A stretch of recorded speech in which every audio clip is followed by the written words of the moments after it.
In the next few moments here, I'm going to transform the way that you've been doing your skies in oil paint, and these tips are awesome for wet and wet oil painters out there. Let's go.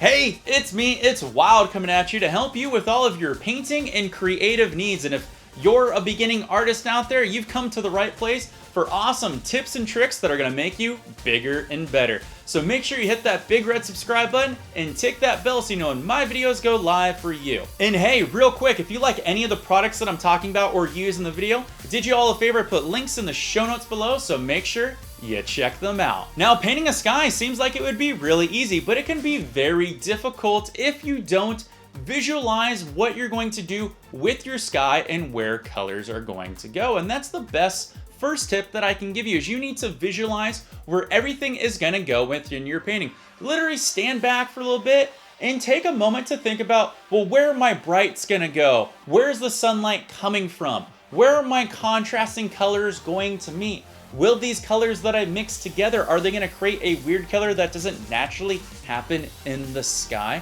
These are all things that you should take a moment to sit back and think and visualize where everything is going to go. And literally, if you only give a few minutes to do that, your painting will be 1,000 times better rather than you just slapping color on. And this is an awesome tip if you do a lot of freestyling like me on your painting. If you're a brand new painter and artist out there, I really highly recommend using reference photos. In fact, if you're painting a picture, it's probably best to have a reference photo right there on your easel or anywhere within your peripheral, so that way you always have something to go back and reference to. So that way, if you know you got the correct contrasting colors or the cascading of light coming across, or even if your colors are going to match for the appeal of the style of the painting that you're going for. There is nothing wrong with using a reference photo as you're becoming a bigger and better painter. I use them all the time. And if you're a freestyle painter out there, make sure you take a look at some reference photos before you start painting. For example, if you're painting a sky,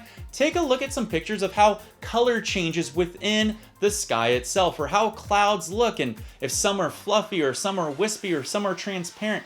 Get a feel for how clouds look so that way you can transition that into your painting. One of the best tips I can give you is don't paint your entire canvas. Leave some blank spots or leave some white spots in there, because when you go back and you blend those colors together and you naturally pull them down into your canvas, you're going to create a beautiful gradient of cascading colors. And don't forget, white is a color. If you leave those blank spots, it's going to add contrast. You're going to have some light spots and you're going to have some dark spots, which is going to bring your painting to life, because that's what naturally happens within this world that we live in.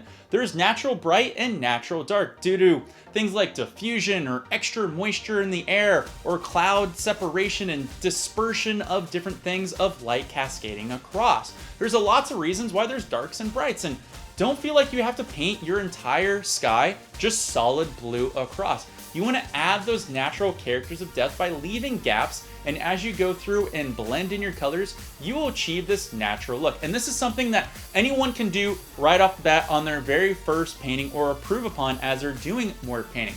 Just leave some big gaps and you will be surprised as you go back and blend colors how your sky has a lot more character within it. New painters really struggle with clouds, and that's because of the reason of sheer contamination of their white paint. If you take white paint and introduce it to a very strong color like blue, it starts eating away at that high contrast value of that white. But if you have gaps of white in there that you can paint on top of, you're minimizing the ability of that blue or whatever color you have to contaminate your white. And then as you fluff your clouds or shape them in, you can start blending them naturally into the colors that are surrounding it.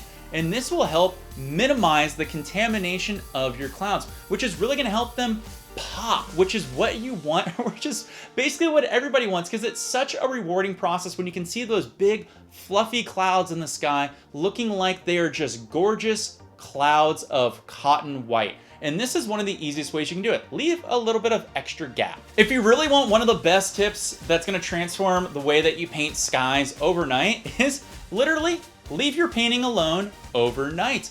Give it a nice restful period. Put all those beautiful colors that you want cascading within your sky, and allow it to harden up or tacky up a little bit by giving it a rest period. Give it a couple hours to maybe half a day or even a full day.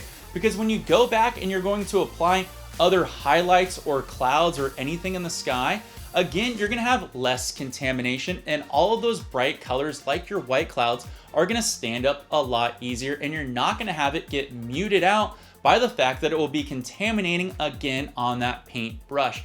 Everybody feels like if you're doing the wet on wet technique that you need to paint it within a short amount of time, just like Bob Ross or Bill Alexander. And you don't have to. It's your painting. You do whatever you want.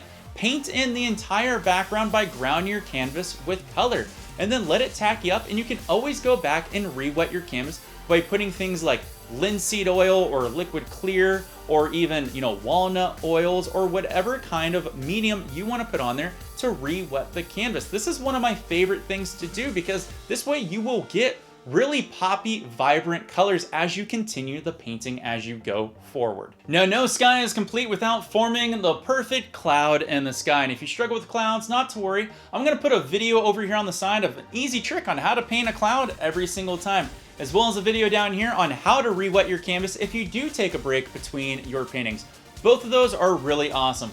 Once again, my name is Wild, and I will see you all in my next creative video coming out to you real soon. Take care all, and peace!